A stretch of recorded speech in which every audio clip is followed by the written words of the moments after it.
Bonsoir à tous, bienvenue sur Monaco Info pour une nouvelle édition du 19h dont voici le sommaire.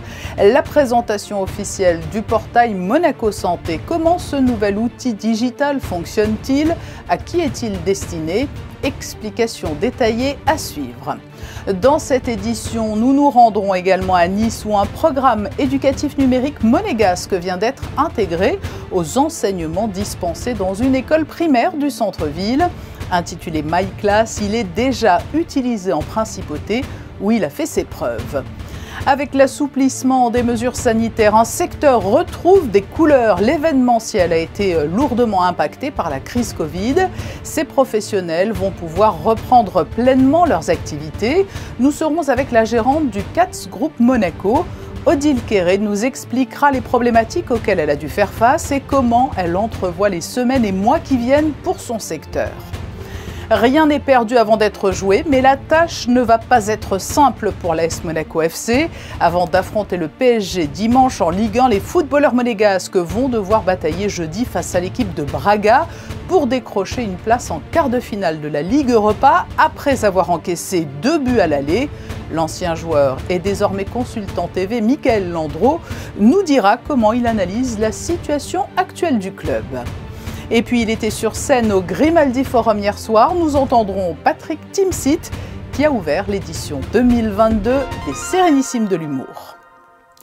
Mais tout de suite donc, la présentation officielle du portail Monaco Santé. Comment cela fonctionne? Quelles sont les applications possibles?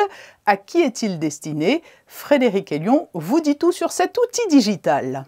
C'est la brique fondatrice de la e-santé monégasque. Opérationnel depuis décembre 2020, le portail numérique Monaco Santé était présenté officiellement mardi soir au Yacht Club, en présence du prince Albert II et de nombreuses personnalités de la principauté. Un espace digital multilingue destiné à faciliter la vie des patients et des professionnels de santé. C'était pour Monaco une étape décisive parce que c'était le premier élément significatif de l'avancée vers une médecine, une offre de soins numérique. Ce que nous souhaitons, c'est avoir une démarche d'inclusion. On peut se dire, mais finalement, le numérique, ça éloigne, ça désincarne. C'est exactement le contraire que nous voulons faire. Nous voulons du numérique pour rapprocher les médecins entre eux ou les professionnels de santé entre eux, et puis les patients qui souhaitent avoir des informations pour le grand public ou bien être en relation avec leurs soignants. Le portail est évolutif, outre la prise de rendez-vous en ligne, l'annuaire des professionnels, les actualités santé ou les différents numéros d'urgence. D'autres avancées ont été apportées comme la téléconsultation ou la messagerie sécurisée. Monaco Santé, ça permet aux professionnels de santé de se concentrer sur le temps du soin. Tout ce qui sont les tâches, on va dire que par annexe, la prise de rendez-vous, le partage des données, la recherche pour le patient, toutes ces informations sont gérées quelque part par la machine, ce qui permet aux professionnels de santé, aux médecins, de traiter le patient, de soigner. D'autres évolutions sont attendues, avec notamment l'apparition future d'un dossier médical partagé, un véritable carnet de santé numérique. L'avènement du digital dopé par la crise de la Covid, une crise qui a eu de lourdes répercussions sur certains secteurs tout en encourageant l'innovation et de nouveaux modes de fonctionnement pour pallier les difficultés induites par le confinement dans un premier temps, puis par certaines mesures sanitaires. Le secteur de l'événementiel a ainsi été mis à mal par cette crise, mais il entrevoit désormais des jours meilleurs avec un assouplissement des restrictions qui étaient en vigueur. Notre première invitée est la gérante du CATS Group Monaco. Bonsoir Odile Quéré. Bonsoir. On semble apercevoir la lumière au bout du tunnel. On assiste, quoi qu'il en soit, à un assouplissement général des mesures sanitaires. Comment vous en êtes-vous sorti? Alors que je le rappelle, cette crise sans précédent a débuté il y a maintenant 2 ans. Effectivement, cette crise a débuté il y a 2 ans. Elle a été rude et compliquée. Mais il a fallu tenir, et pour ça, il faut savoir aussi se tenir dans l'innovation, dans l'organisation, dans la structuration, et dans la réflexion aussi, parce que la réflexion est quelque chose d'important quand il arrive une chose inédite de ce type, avec vraiment aucune visibilité du futur. Pour un entrepreneur, c'est très compliqué. Alors vous êtes encore là, mais il y a eu beaucoup de casses dans votre secteur. Il y a eu beaucoup de casses. Nous avons fait un regroupement à Monte-Carlo d'une association pour nous fédérer aussi dans ces difficultés et voir un petit peu comment nous pouvions mettre des choses en place. Donc nous sommes unis, solidaires avec les gens du métier sur la place à Monte-Carlo. La relance de l'événementiel, elle passe aujourd'hui donc par ce retour presque à la normale. Vous allez aussi peut-être mettre en place de nouvelles méthodes de travail ?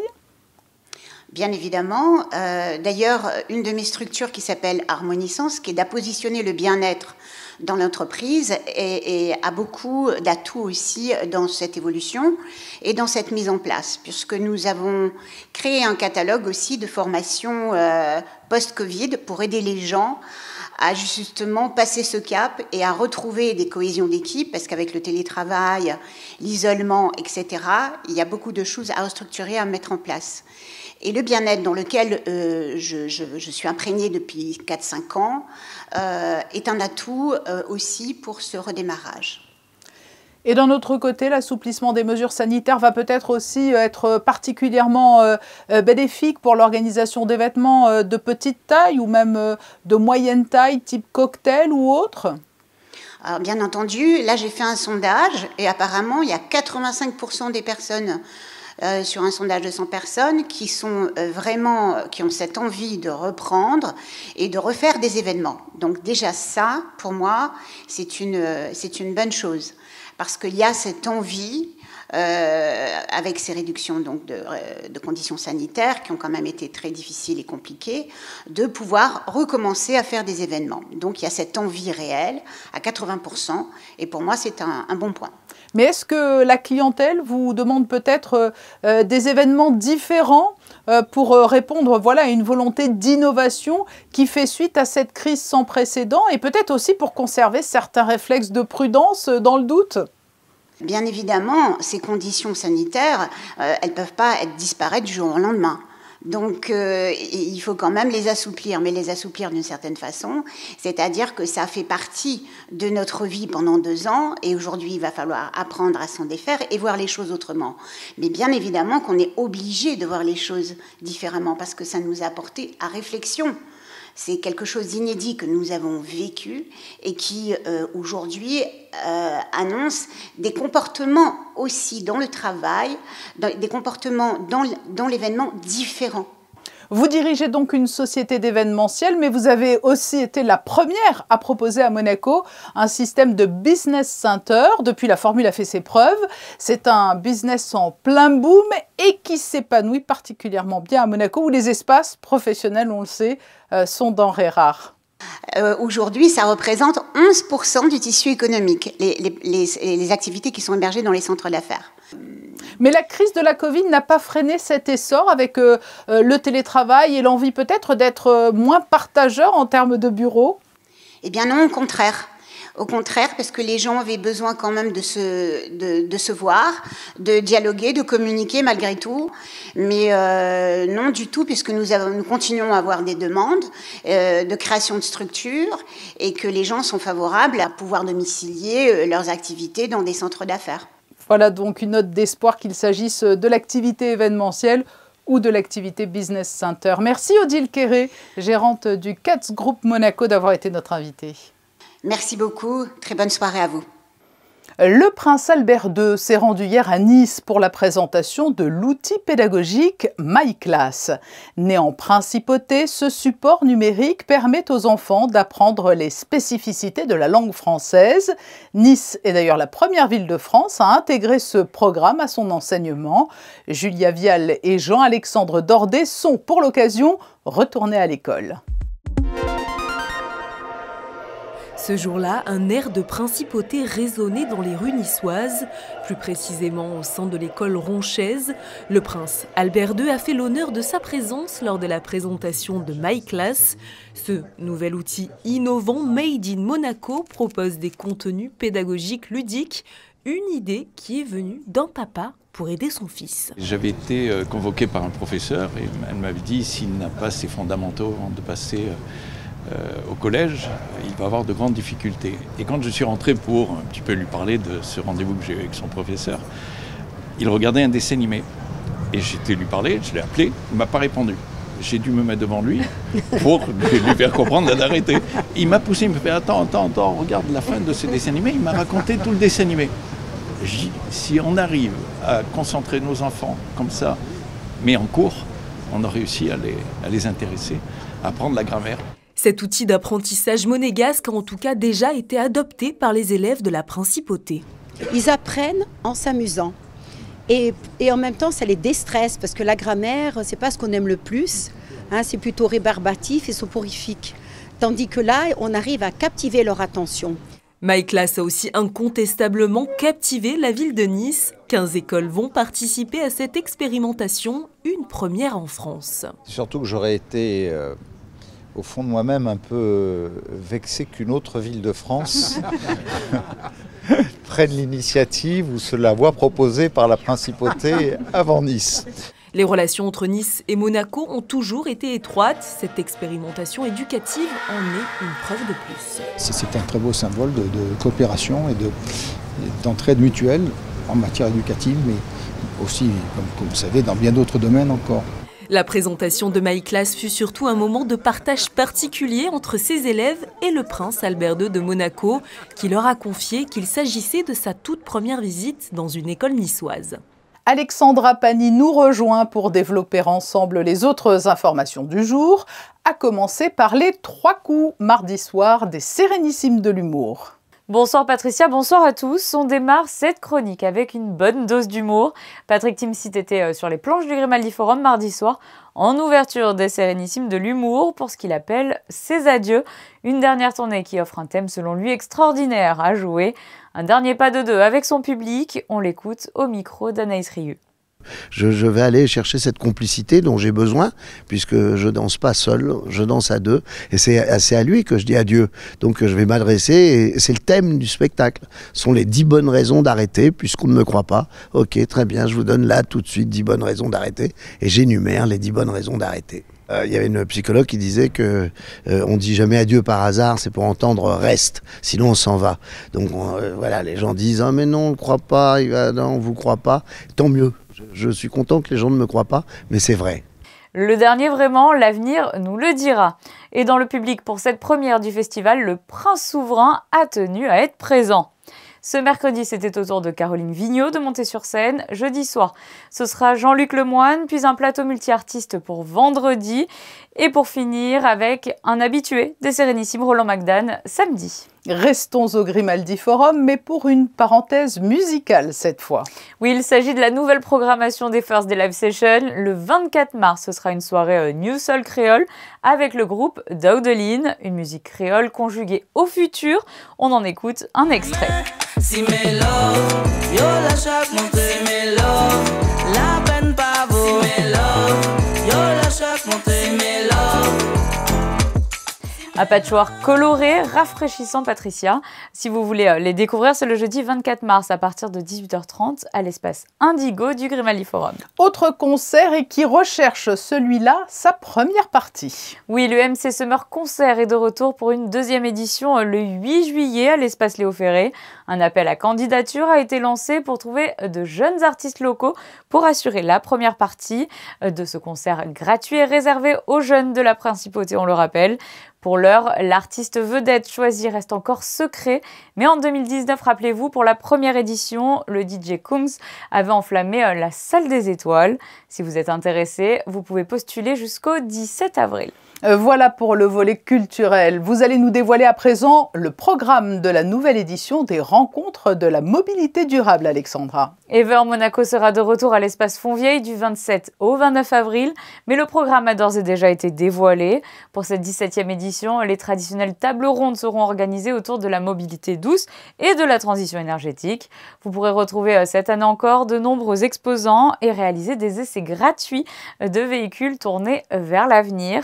Et pourquoi pas vous laisser séduire par un véhicule vert. Une pause gourmande avec Pâques qui approche et l'amicale des aînés est en plein préparatif.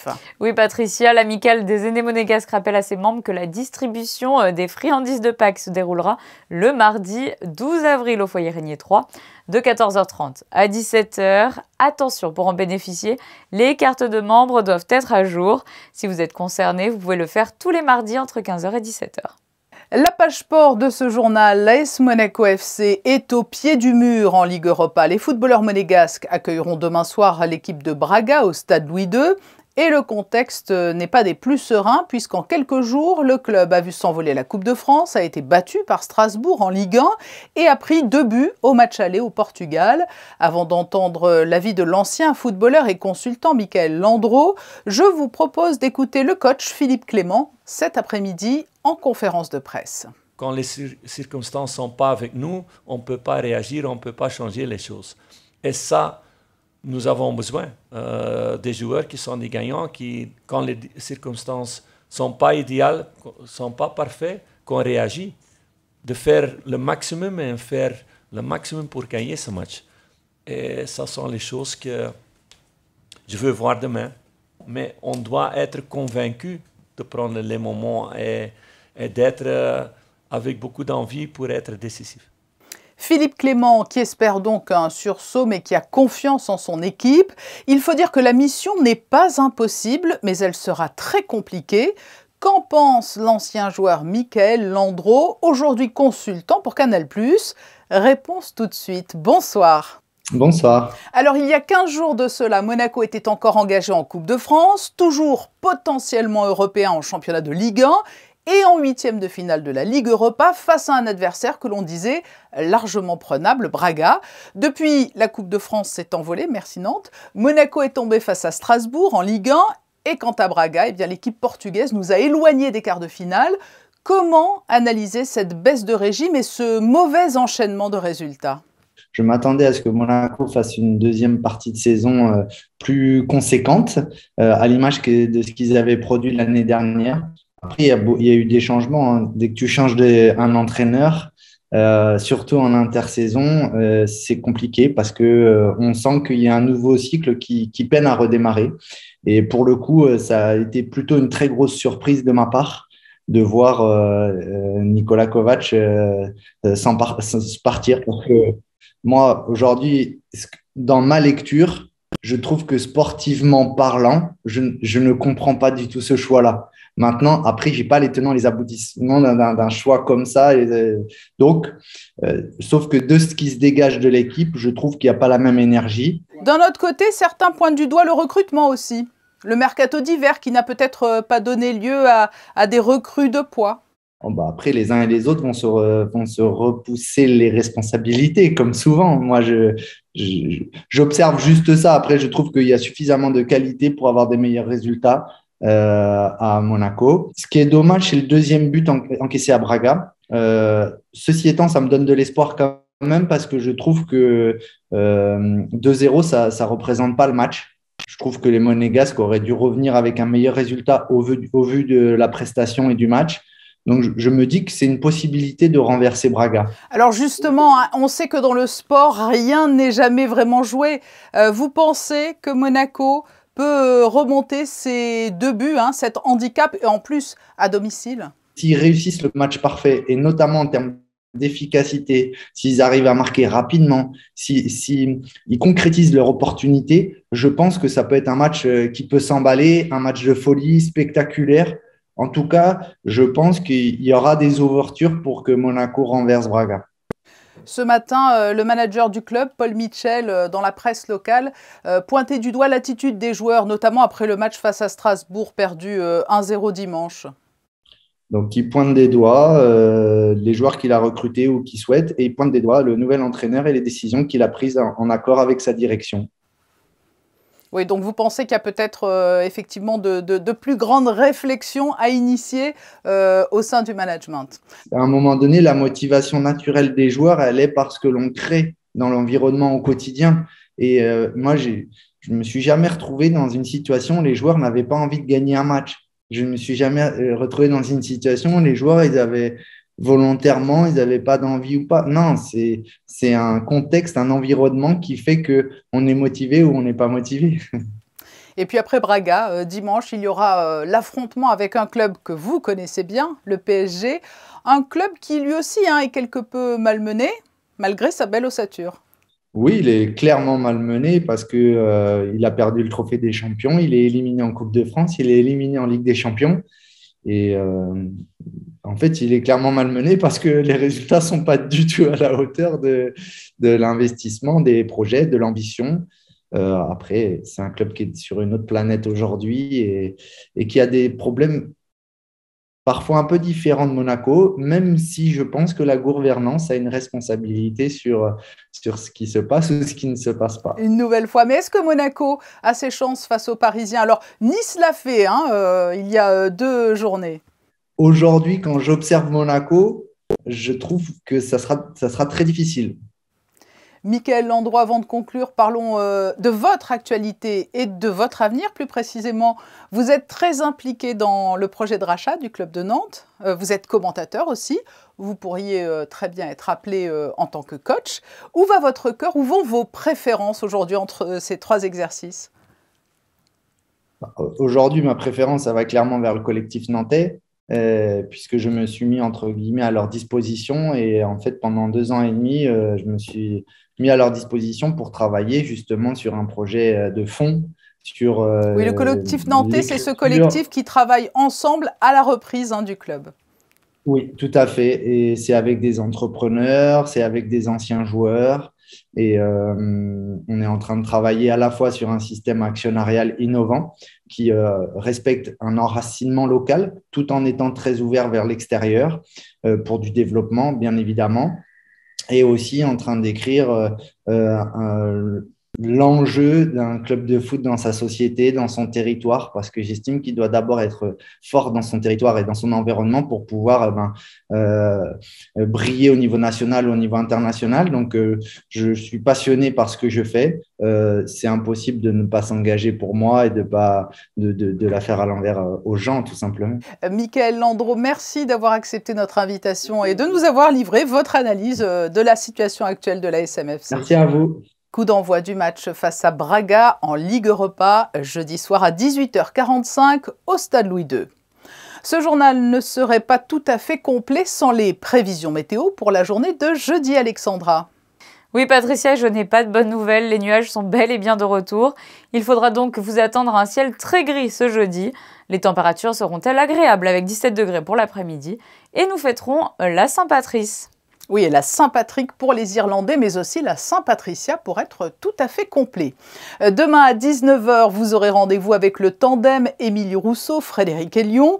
Pour se quitter, nous vous emmenons aujourd'hui découvrir les 2 plus belles suites de l'Hôtel de Paris, les suites Prince Régnier III et Princesse Grace. Elles seront au cœur de l'un des reportages du nouveau numéro de l'émission Grand Format qui sera bientôt diffusé sur Monaco Info et dont le thème sera l'excellence. Ces photos sont signées Stéphane Dana. Je vous souhaite une très belle et douce soirée.